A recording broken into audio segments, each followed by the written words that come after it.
ಇಲ್ಲಿ ಒಂದು common sense ಏನಂದ್ರೆ ಎಲ್ಲರಿಗೂ ಇದೆ ನೋಡಿ ಸರ್. ಇಲ್ಲೆಲ್ಲೋ ಇವರು ಪಂಪ್ ಹೌಸ್ ಕಟ್ತಾರೆ. ಹೌದಾ ಸರ್? ಎಷ್ಟು ಮೆಗಾವ್ಯಾಟು? 2,500 ಮೆಗಾವ್ಯಾಟು. 2,000 ಉತ್ಪತ್ತಿ ಆಗೋದಲ್ಲ, ಅದು ಖರ್ಚಾಗೋದು ನೀರು ಎತ್ತಕ್ಕೆ 2,500 ಮೆಗಾವ್ಯಾಟು. ಅವರೇ ಹೇಳ್ಬೇಕು ಆಯ್ತಾ? ಅಲ್ಲಿ ಹೇಳಿದಾರೆ ಅದ್ರಲ್ಲಿ, ಇಲ್ಲಿ ಹೇಳಿಲ್ಲ. ಇಲ್ಲಿ ಪಂಪ್ ಹೌಸ್ ಇದೆ ಇವ್ರೆ. ಇಲ್ಲಿ ಶರಾವತಿ ಟ್ರೈಲರ್ಸ್ ಇದೆ. ಇಲ್ಲಿ ಶರಾವತಿ ಟ್ರೈಲರ್ಸ್ ಇದೆ. ಒಂದು ಪಂಪ್ ಹೌಸ್ ಇದೆ. ಇಲ್ಲಿ ಒಂದು 250 ಮೆಗಾವ್ಯಾಟ್ ಉತ್ಪತ್ತಿ ಆಗುತ್ತೆ. ಇಲ್ಲಿ AB ಸೈಟ್ ಇದೆ, ಉತ್ಪತ್ತಿ ಆಗುತ್ತೆ. ಇಲ್ಲಿ MG ಸ್ಟೇಷನ್ 159. ಇದು MG ಸ್ಟೇಷನ್ ಇಲ್ಲಿದೆ. ಇಲ್ಲಿ ಲಿಂಗನಮಕ್ಕಿ ಡ್ಯಾಮ್ ಇದೆ. ಇಲ್ಲಿ 58 ಮೆಗಾವ್ಯಾಟ್ ಉತ್ಪತ್ತಿ ಆಗುತ್ತೆ. ಇವ್ರಿಗೆ ಬೇಕಾದ ನೀರು ಎತ್ತಕ್ಕೆ 2,500 ಮೆಗಾವ್ಯಾಟ್. ಅರ್ಥ ಆಯ್ತಾ ಸರ್? ಕಾಮನ್ ಸೆನ್ಸ್ ಇದು. ಅದು ನಿಮ್ಮಲ್ಲಿ ಯಾರಿದೆ? SF ಇದ್ದಾವೆ ನೀವ? ಇಲ್ಲಿ ನೋಡ್ರಿ, ಇದು ಇಲ್ಲಿ 2,500 ಮೆಗಾವ್ಯಾಟ್ ನೀರು ಎತ್ತಕ್ಕೆ ಬೇಕು. ಇಲ್ಲೊಂದು ಇದು ತಲಕಳ್ಳಿ ಡ್ಯಾಮ್, AB ಸೈಟ್ ಅಲ್ಲ, ಇದು ತಲಕಳ್ಳಿ ಡ್ಯಾಮ್.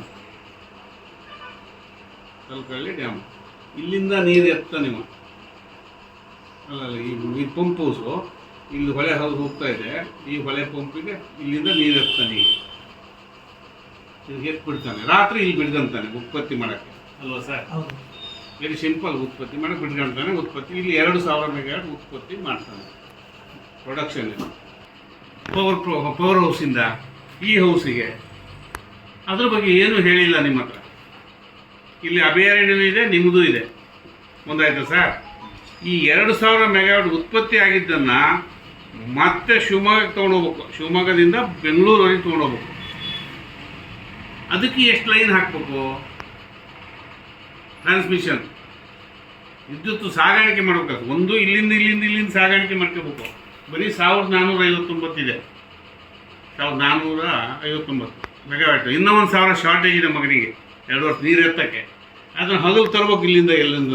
ಇದಿಷ್ಟು ಜೊತೆಗೆ ಮತ್ತೊಂದು 5 ಲೈನ್ ಬರಬೇಕು. ಇದು ಬರೀ 2 ಕಿಲೋಮೀಟ್ರ್ ಇದೆ, 3 ಕಿಲೋಮೀಟ್ರ್ ಇದೆ. ಇದು ಬರೀ 4 ಕಿಲೋಮೀಟ್ರ್ ಇದೆ. ಇದು 9 ಕಿಲೋಮೀಟ್ರ್ ಇದೆ. ಇದು 13 ಕಿಲೋಮೀಟ್ರ್ ಇದೆ. ಲೈನ್ ಹಾಕೊಬಂದು ವಿದ್ಯುತ್ ತಂದು ಎತ್ತಬೇಕು ನೀರನ್ನ. ಆಗ ನಿಮ್ಮ ಅರಣ್ಯ ಹಾಳಾಗಲ್ವಾ SF ಅವರ? ಮತ್ತೆ ಇವನು ಇದನ್ನು ವಾಪಸ್ ತೊಗೊಂಡು ಹೋಗ್ಬೇಕಲ್ಲ. ಜನಕ್ಕೆ ಕನ್ಸಂಪ್ಷನ್ ಇಲ್ಲೆಲ್ಲೂ ಆಗಲ್ಲ ಅಷ್ಟು. ಅವ್ರೇನು ಹೇಳ್ತಾರೆ, ಇದನ್ನು ಪೀಕ್ ಅವರ್ ಮಾಡ್ತಾರೆ ಅಂತ. ಪೀಕ್ ಅವರ್ ಈ 2,000 ಮಾಡಬೇಕು, ಈ 1,400 ಇರಬೇಕು. 1,459 ಮೆಗಾವ್ಯಾಟ್ ತೊಗೊಂಡೋಗೋದಕ್ಕೆ 1,459 ಮೆಗಾವ್ಯಾಟ್ ತೊಗೊಂಡೋಗಿ ಇಷ್ಟು ಲೈನ್ ಹಾಕ್ಯಾರ. ಈಗ ಸಾಗರ ಸುತ್ತಮುತ್ತ ಒಂದು ಲೈನು ಧಾರವಾಡಕ್ಕೂ ಹೋಗಿದೆ. ಆ ಕಡೆ ಇಷ್ಟು ವಿದ್ಯುತ್ ಕರೆಂಟ್ ಜಾಗ ಹೋಗಿದೆ. ಅರಣ್ಯ ಇಲಾಖೆಗೆ ಹೋಗಿದೆ, ರೈತರಿಗೂ ಹೋಗಿದೆ. ಈಗ 2,000 ತೊಗೊಂಡು ಹೋಗಿ ಎಷ್ಟು ಲೈನ್ ಬೇಕು ಟ್ರಾನ್ಸ್ಮಿಷನ್? ಅದನ್ನ ಏನು ಹೇಳಲ್ಲ. ಮುಗುಮ್ಮಾಗಿರ್ತಾರೆ ಇವರು ಸೇರಿದಂಗೆ. ಮುಂಚೆಲ್ಲ ಹೇಳಲ್ಲ. ಟೀಚರ್ಸ್ ಈ ಸಿವಿಲ್ ವರ್ಕ್ ಮಾತ್ರ ಹೇಳ್ತಾರೆ. ಅದೆಲ್ಲ ಮಾಡ್ಕೊಂಡಾದ್ಮೇಲೆ ನಿಮ್ಗೆ ಅರ್ಜಿ ಕೊಡ್ತಾರೆ, ರೈತರಿಗೆ ನೋಟಿಸ್ ಕೊಡ್ತಾರೆ, ನಮಗೆ ಇಷ್ಟು ಜಾಗ ಬೇಕು, ನಾವು ಲೈನ್ ಹಾಕ್ತೀವಿ ಅಂತ. ಇಲ್ಲಿ 6,000 ಕೋಟಿ ಖರ್ಚಾಗ್ಬಿಟ್ಟಿರ್ತದೆ ಅಷ್ಟೊತ್ತಿಗೆ. ಕೋರ್ಟಿಗೂ ಹೇಳ್ತಾರೆ, ಇಲ್ಲ 6,000 ಖರ್ಚಾಗ್ಬಿಟ್ಟಿದೆ, ವಿದ್ಯುತ್ ಭಾಳ ಅಗತ್ಯ ಇದೆ, ನಮ್ಮ ಹತ್ರ ರೆಡಿ ಇದೆ, ಹಂಚಿಕೊಡೋಕೆ ಜಾಗ ಇಲ್ಲ, ಅರಣ್ಯ ಇಲಾಖೆ ಜಾಗ ಕೊಡಿ ಅಂತ. ಈಗಲೇ ಎಚ್ಚೆತ್ಕೋಬೇಕು. ನೀವು ಮಾಡೋಕ್ಕಾಗಲ್ಲ, ಸರ್ಕಾರ ಹೇಳ್ದಂಗೆ ಕೇಳೋರು.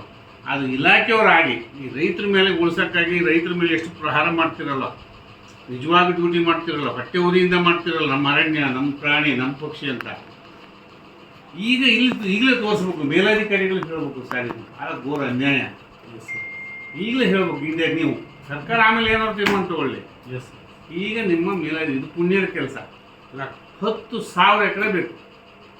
ಇಲ್ಲಿಂದ ಬೆಂಗಳೂರು ಇಷ್ಟು ವಿದ್ಯುತ್ ಖರ್ಚಾಗೋದು ಇದರಲ್ಲಿ ತುಮಕೂರು ಮತ್ತು ಸುತ್ತಮುತ್ತ ಅಲ್ಲಿ ಇಂಡಸ್ಟ್ರೀಸ್ ಮಾಡ್ತಾ ಇದ್ದಾರೆ.